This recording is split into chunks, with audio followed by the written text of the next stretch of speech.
Hi, welcome back.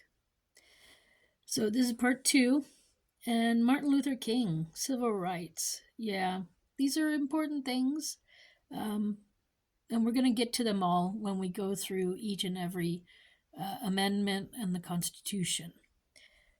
What you're going to find out, like what I found out when I did this a couple of years ago, is we've got a lot of frivolous laws that just don't need to be. And yeah, it's not helping either. So the good thing is that this year the Congress did very little, and that is good because we didn't need new laws. We have everything we could possibly ever want already in the system. We just need to enforce them or we need to change the laws. So that's part of where we are too as a country. We've been around for long enough. We don't need to always come up with new bills just because. What works for one can be transferred into another section. We don't always have to rewrite or rediscover the wheel every time. So, civil rights is discrimination. You have a right to not be discriminated against. You have a right to worship or think whatever you want. You have a right to vote without obstruction. You have a right to due process of the law, and you have a right to privacy.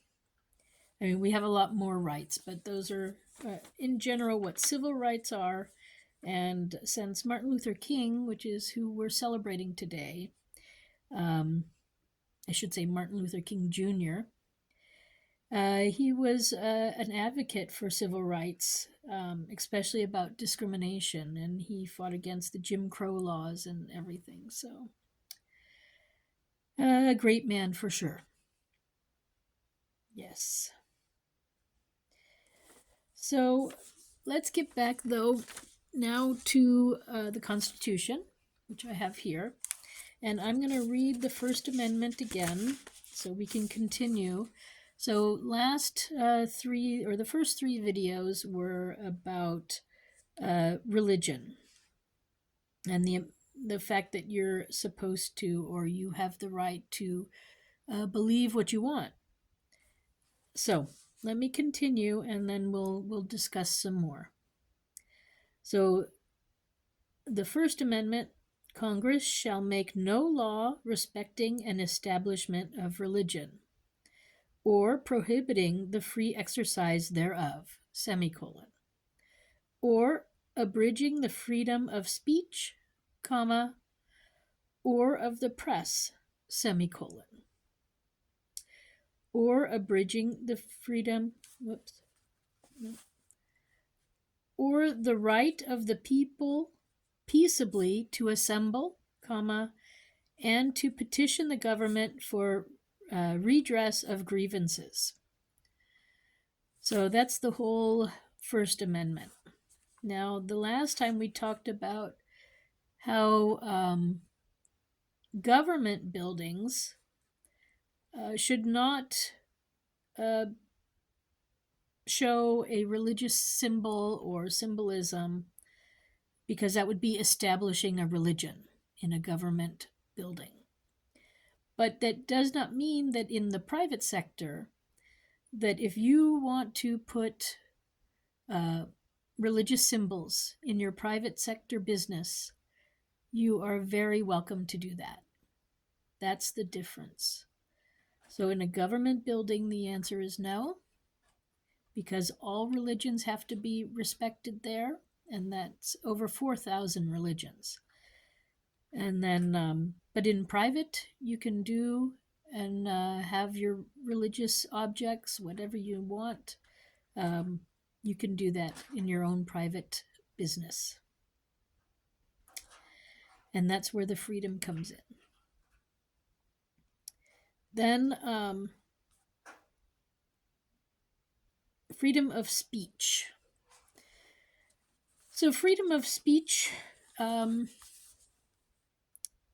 press, they come together because it goes or abridging the freedom of speech, comma, or of the press, semicolon. So that's supposed to sort of be taken a little bit together. So I will say that it seems that the press nowadays has gone more and more into opinion and less in facts. And they have that right. Nobody, it's a private company. As long as they're not getting federal money or even state money, then they can, say and sway however they want. And they're certainly doing that.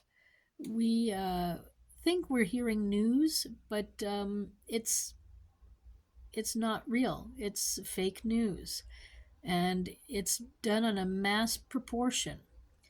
So right now we're seeing caucuses in Iowa that make it seem like, we should all be paying attention to them. But actually, it's just the Republican Party. It's not the Green Party. It's not the Tea Party. It's not a write-in party. It's just the media is very much attached to these two big political parties we have, and they broadcast everything that the parties are doing.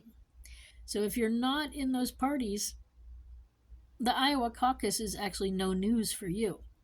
It's just the Republican Party having their primary time. And if you're not in the primary, if you're not in the Republican Party, then it doesn't mean anything to you, actually, or me, or anyone else. So the press has gone a little overboard with trying to make things seem like they are for everyone when they're actually not. So I'm going to have to stop here because we're at 7 minutes now, and I'll start up again.